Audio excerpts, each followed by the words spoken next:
নারী জাগরণের এক দীপ্ত নাম। তিনি শুধু লেখিকা ছিলেন না, ছিলেন সমাজ সংস্কারক, নারী শিক্ষার পথিকৃৎ। আজ জানাবো তার কিছু শক্তিশালী উক্তি, যা এখনো নারীদের অনুপ্রেরণা যোগায়। শিক্ষাই নারী জাতির মুক্তির একমাত্র উপায়। নারী যদি শিক্ষিত না হয়, তাহলে তার চিন্তা, তার জীবন, তার ভবিষ্যৎ সবকিছুই বাধা পড়ে। জ্ঞানী নারীর মুক্তির চাবিকাঠি। শিক্ষা সকল শ্রেণীর নারীর অধিকার। নারী ধনী হোক বা গরিব, প্রত্যেকেরই শিক্ষা পাওয়া উচিত। নারীরা জাতির মাতা, তাদের উন্নতি ছাড়া জাতির উন্নয়ন অসম্ভব।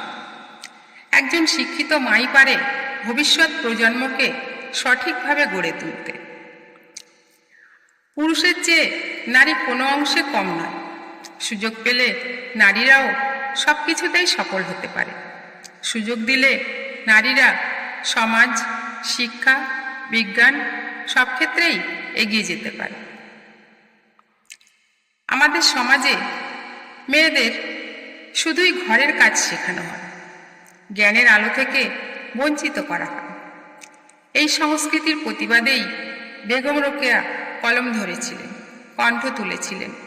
ভিক্ষা করে নয়, নারীদের নিজেদের অধিকার নিজেদেরই ছিনিয়ে নিতে হবে। নারীর মর্যাদা কোনো করুণার ফল নয়, এটি অর্জনের বিষয়। আর এই সাহস বেগম রোকেয়া বারবার নারীদের মাঝে জাগাতে চেয়েছেন। তিনি ইসলামী ভাবনার সঙ্গে প্রগতিশীল চিন্তাকে মেলাতে চেয়েছেন। ধর্মের অপব্যাখ্যার বিরোধিতা করে বলেছেন, পর্দা নারীর সম্মানের জন্য, অন্ধকারে রাখার জন্য নয়। কুসংস্কার ও ধর্মান্ধতা নারী সমাজের প্রধান শত্রু। অজ্ঞতা ও রক্ষণশীলতা নারী জাতিকে চিরকাল পিছনে টেনে রেখেছে। নারী স্বাধীনতার জন্য নারীদেরই সাহসী ও সংগঠিত হয়ে এগিয়ে আসার আহ্বান জানিয়েছেন। রোকেয়ার উক্তিগুলো শুধু অতীতের কথা নয়, এগুলো আজও পথ দেখায়, সাহস দেয়, জাগরণ আনে।